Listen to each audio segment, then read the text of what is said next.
शिकारी हुआ करता था जो जानवरों के शिकार के लिए जंगल में जाता रहता था। हमेशा की तरह वो इस दिन भी जंगल में शिकार के लिए गया था, लेकिन सुबह से शाम हो गई, कोई भी जानवर शिकारी की पकड़ में नहीं आया और सोचने लगता है कि आज उसे और उसके घर वालों को भोजन नसीब नहीं होगा। शिकारी जब ये सोच ही रहा होता है, तभी उसकी नजर एक बाज पर पड़ती है जो एक पेड़ की टहनी में फंसा हुआ फड़फड़ा रहा था। शिकारी उठता है और झट से जाकर बाज को पकड़ लेता है, और जब शिकारी बाज को लेकर अपने घर की तरफ लौटता है तो बाज उससे कहता है, भाई तुमने मेरी जान बचाई, उसका मैं आपको बहुत बहुत शुक्रिया कहना चाहूँगा, और बस मेरा पास में ही घर है, आप मुझे यहीं छोड़ दो, मैं चला जाऊँगा। शिकारी बाज की यह बात सुनकर हंसता हुआ बोला कि मैं एक शिकारी हूँ और रोज़ाना जंगल में शिकार की तलाश करता रहता हूँ। आज सुबह से शाम हो गई, मुझे कोई जानवर नहीं मिला, इसलिए आज मैं तुम्हें घर ले जाकर अपना और अपने घर वालों का भोजन बनाकर खा जाऊंगा। बाज शिकारी की यह बात सुनकर चिंतित हो गया और कुछ दूर चलने के बाद बाज शिकारी से कहता है, जब मेरा आज आखिरी समय आ ही गया तो क्या तुम मेरी आखिरी इच्छा पूरी नहीं करोगे? तो शिकारी सोचने लगता है और कहता है कि तुम मुझसे अपने आप को आज़ाद करने के लिए तो नहीं कहोगे? तो बाज कहता है, नहीं नहीं, मैं आपको जीवन की दो सीख देना चाहता हूँ, क्या तुम सुनना चाहोगे? शिकारी खुश हो जाता है कि उसे बाज को तो आज़ाद नहीं करना होगा, बल्कि बाज ही उसे दो अच्छी बातें बताएगा। शिकारी बाज को हाँ कह देता है और बाज कहता है, ध्यान से सुनना और इन बातों को हमेशा याद रखना।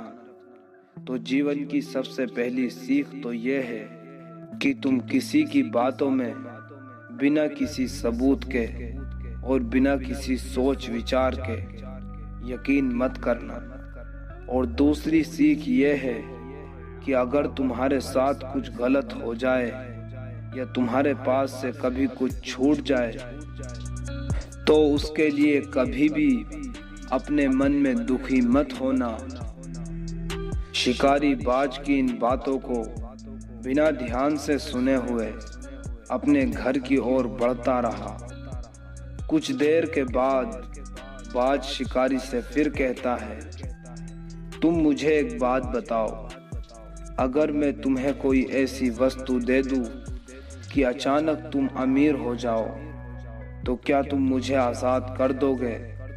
तो शिकारी कहता है कि तुम मुझे क्या दे सकते हो? तुम्हारे पास ऐसा क्या है जो तुम मुझे अमीर बनाने की बात कर रहे हो? बाज ने तुरंत कहा कि बहुत समय पहले एक सुनार के घर से मुझे एक हीरा मिला था जो मैंने अपने घोंसले में छुपा कर रखा हुआ है।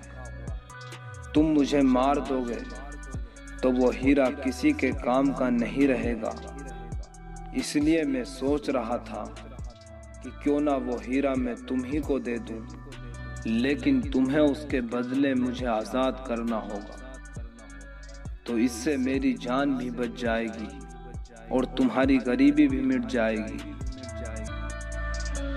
बाज की बातें सुनकर शिकारी बाज को हीरा लाने के लिए बोलता है और छोड़ देता है। बाज शिकारी की पकड़ से छूटकर जल्दी से एक बड़े पेड़ की टहनी पर जाकर बैठ जाता है और कहता है, थोड़ी ही देर पहले मैंने तुम्हें एक सीख दी थी कि किसी की बातों पर जल्दी से यकीन मत करो, लेकिन तुमने मेरी उस बात पर ध्यान नहीं दिया और मेरी बातों पर बिना सोचे समझे यकीन कर लिया। असल में मेरे पास कोई हीरा नहीं है और अब मैं तुम्हारी कैद से भी आज़ाद हूँ। बाज की बात सुनकर शिकारी अफसोस में पड़ जाता है और खुद को कोसने लगता है। तभी बाज शिकारी को अपनी दूसरी सीख याद दिलाता है और कहता है, तुम मेरी दूसरी सीख भी भूल गए। मैंने तुम्हें बताया था कि तुम्हारे साथ कभी कुछ गलत हो जाए या तुम्हारे हाथ से कोई चीज छूट जाए तो उसके लिए अपने मन को दुखी मत करना। बाज की इन बातों से शिकारी की आंखें खुल गई और उसे वो दोनों बातें अच्छी तरह से समझ में आ गई। अब शिकारी दुखी हुए बिना दूसरे शिकार की तलाश में निकल पड़ा और बाज भी आज़ाद हो गया। दोस्तों, इस कहानी से हमें दो बहुत बड़ी सीख मिलती है जो कि हमें हमेशा याद रखनी चाहिए। तो दोस्तों, अगर आपको ये कहानी अच्छी लगी हो तो वीडियो को लाइक ज़रूर कीजिए और साथ में चैनल को सब्सक्राइब कर दीजिए और वीडियो के नीचे एक प्यारा सा कमेंट ज़रूर कीजिएगा।